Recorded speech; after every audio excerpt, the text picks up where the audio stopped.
আমার আজকের নিবেদন সুবোধ সরকারের বেলুড়।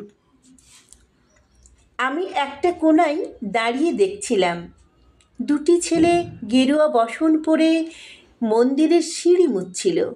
এত মন দিয়ে আমি কাউকে সিঁড়ি মুছতে দেখিনি, এত ভালোবাসা দিয়ে আমি কাউকে ধুলো তুলতে দেখিনি। সিঁড়ি নয়, যেন জননীর ত্বক থেকে ধুলো তুলছিল। এভাবে কেউ সিঁড়ি থেকে ধুলো মুছতে পারে এ আমি কোথাও দেখিনি। স্থিতপ্রজ্ঞ মহারাজকে জিজ্ঞাসা করলাম, এই ছেলে দুটি কে?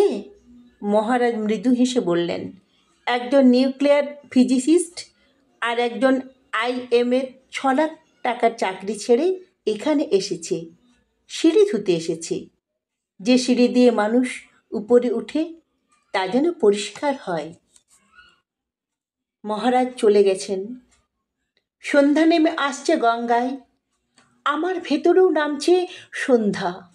সারা পৃথিবীতে এত সিঁড়ি, সিঁড়িতে সিঁড়িতে এত দাগ, এত ক্রোধ, এত অপমান।